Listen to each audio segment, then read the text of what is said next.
पत्र लेखन का जो तरीका मैं आप सभी को बताने जा रहा हूं, यदि आप भूल भी जाएंगे तो भी पत्र लेखन सही सही लिख कर आएंगे। जी हाँ बच्चों, बहुत बड़ी वीडियो नहीं है, लेकिन जितनी बड़ी है वो काम की बहुत है, ये ध्यान दीजिए। इस वीडियो के माध्यम से मैं आपको एक बहुत बहुत इम्पॉर्टेंट पत्र लेखन समझाने जा रहा हूं। उच्च शिक्षा के लिए ऋण लेने हेतु आवेदन पत्र। बच्चों, ऋण लेने के लिए आवेदन पत्र आपके बोर्ड एग्जाम में आएगा ही आएगा। उच्च शिक्षा के लिए आ सकता है या फिर किसी व्यवसाय के लिए आ सकता है। उच्च शिक्षा के अलावा अगर किसी व्यवसाय के लिए आया तो आप उसकी हेडिंग कैसे परिवर्तित करेंगे और जो यहां पर लिखा जाएगा फिर उसमें कैसे परिवर्तन करेंगे वह भी समझाएंगे। पहले ही आपको समझाएंगे कि उच्च शिक्षा के लिए ऋण लेने के लिए हम आवेदन पत्र जो है कैसे लिखें। बच्चों, आप ऋण कहां से लेते हैं ये बताइए। तो आपका जवाब आएगा सर हम ऋण जो है बैंक से लेते हैं। तो शुरुआती शब्द क्या होगा बच्चों? सेवा में श्रीमान शाखा प्रबंधक जी। प्रधानाचार्य थोड़ी लिखोगे, क्या प्रधानाचार्य आपको लोन देंगे? बिल्कुल नहीं। बैंक से ऋण लेते हो इसलिए आपको यहां लिखना होगा सेवा में श्रीमान शाखा प्रबंधक जी। State Bank of India Katra Prayagraj. आप यहां पर कटरा के बजाय कुछ और स्थान लिख दीजिए, प्रयागराज के बजाय अलग जिला लिख दीजिए। ठीक, अगर बैंक का नाम वहां पर आपके क्वेश्चन में मेंशन किया रहता है तो आप बैंक का नाम वो लिख दीजिए अथवा यही लिखिए। ठीक, पहला कंसेप्ट समझ में आया ना कैसे लिखना है। जब भी आप ऋण लेंगे तो किसी बैंक से लेंगे और शुरुआती आपका यही लिखा जाएगा। क्यों? क्योंकि बैंक से ऋण लिया जा रहा है। तो सेवा में श्रीमान शाखा प्रबंधक जी, State Bank of India Katra Prayagraj, ये आप अपने शब्दों में भी अपने से लिख सकते हैं। अच्छा बच्चों, फिर जिस चीज मतलब जो टॉपिक है पत्र लेखन का वो टॉपिक जरूर यहां पर डालिए, अदरवाइज आपके नंबर कट जाएंगे। तो टॉपिक डालिए। क्या टॉपिक था? उच्च शिक्षा के लिए ऋण लेने हेतु आवेदन पत्र। थोड़ा सा आप यहां पर लिख दीजिए या फिर इतना भी लिख दोगे चल जाएगा। ठीक, उच्च शिक्षा के लिए ऋण लेने हेतु, क्योंकि पत्र तो लिख ही रहे हो। ये दो चीजें क्लियर हो गई? जी हाँ, क्लियर हो गई। अगर बच्चों यहां पर उच्च शिक्षा ना होता तो क्या लिखते आप? यहां किसी व्यवसाय का होता तो जो भी व्यवसाय, दुकान खोलने का, फिर जो कुछ लघु उद्योग लगाने का कुछ भी होता वो टॉपिक यहां लिखकर आगे वैसे ही लिख देना। जैसे यहां उच्च शिक्षा के बजाय जो है लघु उद्योग खोलने के लिए, इस तरह से आप बोल सकते हैं। ठीक, अच्छा बच्चों आगे चलें। जी सर बिल्कुल चलिए। अब देखो बच्चों, अगर आप किसी बैंक से ऋण लेने जा रहे हैं तो सबसे पहले उसमें ये बोलेंगे कि मैं आपके बैंक का खाता धारक हूं।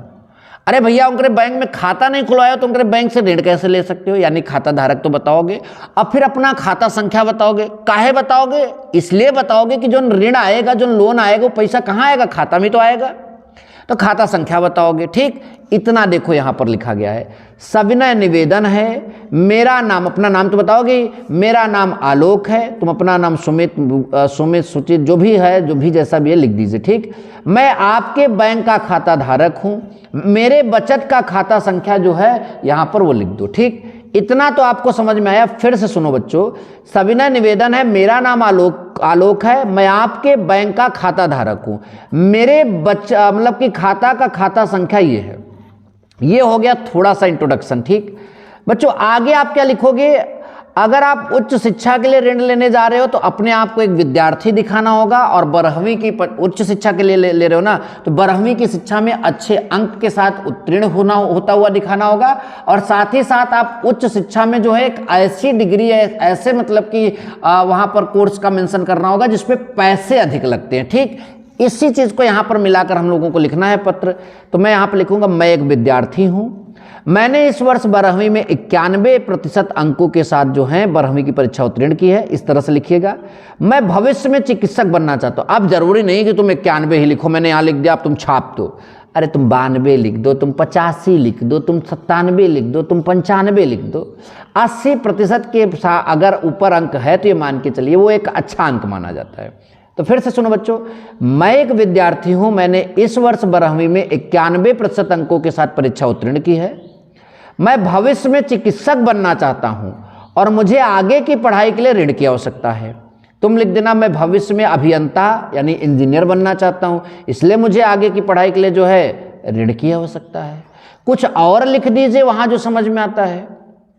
या फिर अगर कोई व्यवसाय खोलना चाहते हैं तो लिख दो कि मैं जो है एक पढ़ा लिखा बेरोजगार हूं और रोजगार की तलाश में जो है मैं एक जो है स्वरोजगार के लिए जो है एक व्यवसाय का मतलब जो भी व्यवसाय वो मेंशन कर दिए, तो उसको आप बना लोगे। ठीक, पहले आप ऋण वाला यहाँ पर जो है उच्च शिक्षा वाला देखो, यहाँ तक समझ में आया।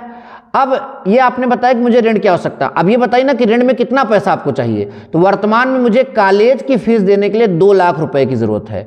वर्तमान में मुझे कॉलेज की फीस देने के लिए 2 लाख रुपए की जरूरत है, जो मैं आपके बैंक से, कहां से, आपके बैंक से ऋण के रूप में लेना चाहता हूं। वर्तमान मुझे कॉलेज की फीस देने के लिए 2 लाख रुपए की आवश्यक जरूरत है, जो मैं आपके बैंक से ऋण के रूप में लेना चाहता हूं। मैं आपको विश्वास दिलाता हूं, विश्वास दिलाना पड़ेगा कि ऋण चुकाऊंगा भी। अब पता चला विश्वास नहीं दिलाएंगे कैसे ऋण देगा आपको। तो मैं आपको विश्वास दिलाता हूं कि समय पर आपका ऋण अदा करूंगा। यस, मैं समय पर आपका ऋण जो है अदा करूंगा। अतः आपसे निवेदन है कि मुझे जल्द से जल्द ऋण दिलाने की कृपा करें। मुझे जल्द से जल्द जो है ऋण दिलाने की क्या करें, कृपा करें। जिसके लिए मैं आपका जो है सदैव जिसके लिए मैं सदैव आपका आभारी रहूंगा। धन्यवाद, एक डेट लिख दीजिए, जो भी लिखना हो, जिस डेट को पत्र लिखा जा रहा है कुछ भी लिख दीजिए, और एक यहाँ पर प्रार्थी आलोक कुमार अपना जो है पता यहाँ पर मेंशन कर दीजिए। ठीक, ये रहा पूरा पत्र का विवरण। ठीक, एक बार मैं फिर से पढ़ाना चाहूंगा ताकि तुम्हारे दिमाग में बन जाए। देखो, ऋण लेने के लिए आप पत्र लिखोगे तो मैं फिर से पूछूंगा किसको लिखोगे, तो जवाब उधर से दौड़ कर आएगा शाखा प्रबंधक को। तो क्या लिखोगे बच्चों, सेवा में श्रीमान शाखा प्रबंधक जी, State Bank of India, Katra Prayagraj. अच्छा बच्चों, फिर जिस विषय पर लिख रहे हो उस विषय को मेंशन कर दो यहाँ पर। फिर यहाँ पर अपना नाम बताओ, अपने खाता का नाम बताओ। खाता मतलब ये बताओ कि मैं आपके बैंक का खाता धारक हूँ, ऐसे तो मैंने बताया। सविनय निवेदन है, मेरा नाम आलोक है, मैं आपके बैंक का खाता धारक हूँ, मेरे बचत खाता का खाता संख्या ये है, जो भी है मेंशन कर रहे हो, या फिर ऐसे डॉट डॉट डॉट कर दो। ठीक, अच्छा बच्चों, फिर आप बताओ कि आपने अच्छी पढ़ाई की, आपके अंक अच्छे आए हैं, आगे भी आप जो है बड़ा पढ़ा मतलब कि उच्च शिक्षा लेना चाहते हैं जिसके लिए ऋण आपको चाहिए। तब यहाँ पर लिखो कि मैं एक विद्यार्थी हूँ, मैंने इस वर्ष जो है 12वीं की जो परीक्षा है 91% अंकों के साथ उत्तीर्ण की है, मैं भविष्य में चिकित्सक बनना चाहता हूँ, इंजीनियर बनना चाहता हूँ, जो भी लिखना है लिख दीजिए, और मुझे आगे की पढ़ाई के लिए ऋण की आवश्यकता है। अच्छा बच्चों, आगे आप क्या लिखोगे कि वर्तमान में मुझे कॉलेज की फीस देने के लिए 2 लाख रुपए की ज़रूरत है, जो मैं आपके बैंक से ऋण के रूप में लेना चाहता हूं। मैं आपको विश्वास दिलाता हूं कि समय पर आपका ऋण अदा करूंगा। अतः आपसे निवेदन है कि आप मुझे जल्द से जल्द ऋण दिलाने की कृपा करें, जिसके लिए मैं आपका सदैव आभारी रहूंगा। आपका सदैव आभारी रहूंगा। दिनांक और ये इस तरह से लिख दीजिए। मिलेंगे नेक्स्ट वीडियो में। Thank you so much. जय हिंद, वंदे मातरम।